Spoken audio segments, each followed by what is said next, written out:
ಉದಯವಾಣಿ ವೀಕ್ಷಕರಿಗೆ ಸ್ವಾಗತ. ಪರ್ಯಾಯ ಮಹೋತ್ಸವ ಸಂದರ್ಭದಲ್ಲಿ ರಾಜಾಂಗಣದಲ್ಲಿ ನಡೆಯುವಂತಹ ದರ್ಬಾರ್ನ ವಿಷಯ ಎಲ್ಲರಿಗೂ ಗೊತ್ತಿದೆ. ಇದೇ ರಾಜಾಂಗಣದಲ್ಲಿ ಇನ್ನು 2 ವರ್ಷ ಬೇಕಾದಷ್ಟು ಸಾಂಸ್ಕೃತಿಕ ಕಾರ್ಯಕ್ರಮಗಳೆಲ್ಲ ನಡೆಯಲಿಕ್ಕಿದೆ. ಹಾಗಾದ್ರೆ ಈ ಬಾರಿಯ ಈ ರಾಜಾಂಗಣದ ಥೀಮ್ ಏನು ಅಂತ ನೋಡ್ಕೊಂಡು ಬರೋಣ ಬನ್ನಿ.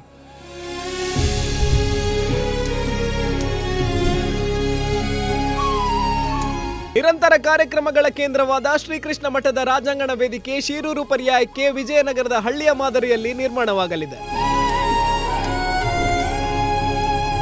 ಈಗಾಗಲೇ ಈ ಪ್ರಕ್ರಿಯೆಯಲ್ಲಿ ಸ್ಥಳೀಯ ಕಲಾವಿದರಾದ ರಮೇಶ್ ಕಿದಿಯೂರು ಹಾಗೂ ವಿಕ್ರಮ್ ಶೆಟ್ಟಿ ಅವರ ತಂಡ ಶ್ರಮಿಸುತ್ತಿದೆ. ಮ್ಯೂರಲ್ ಶೈಲಿಯಲ್ಲಿ ಕೃಷ್ಣಾವತಾರದ ಚಿತ್ರಗಳನ್ನು ಇರಿಸಲಾಗುತ್ತದೆ.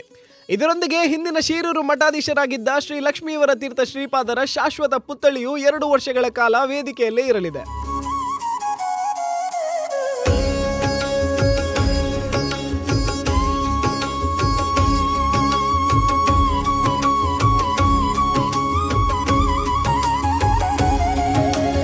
ನಮಸ್ಕಾರ, ನಾನು ರಮೇಶ್ ಕಿದಿಯೂರು. ಈ ಬಾರಿ ಶಿರೂರು ಮಠದ ಪರ್ಯಾಯದ ದರ್ಬಾರ್ ವೇದಿಕೆಯನ್ನು ನಾವು ಮಾಡ್ತಾ ಇದ್ದೇವೆ. ನಮ್ಮ ತಂಡದಲ್ಲಿ ಸುಮಾರು 20 ಮಂದಿ ಕಲಾವಿದರಿದ್ದಾರೆ.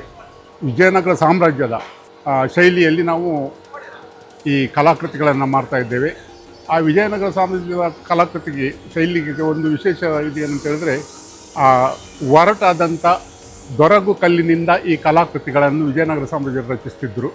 ಮೊದಲನೇದಾಗಿ ಇಲ್ಲಿ ಕೃಷ್ಣನನ್ನು ಹೊತ್ತುಕೊಂಡಿರುವಂಥ ಸಮುದ್ರದ ಮಧ್ಯೆ ಬರುತ್ತಿರುವಂಥ ಒಂದು ಕಲಾಕೃತಿ.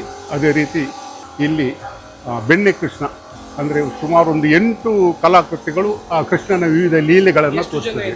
ಫೈಬರ್ ವರ್ಕರ್ಸ್ ಎಲ್ಲ ಸೇರಿ ಸುಮಾರು 20 ಮಂದಿ ಕಲಾವಿದರು ತಂಡ.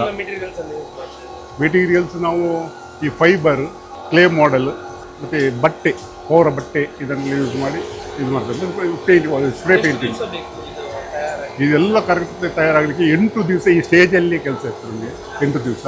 ಅದೇ ರೀತಿ ಹೊರಗೆ ನಾವು ಈ ಮೋಲ್ಡನ್ನೆಲ್ಲ ಮಾಡಲಿಕ್ಕೆ ಹೊರಗೆ 20 ದಿವಸ ಹೊರಗೆ ಸಮಯ ತಗೊಂಡಿದ್ದೇವೆ.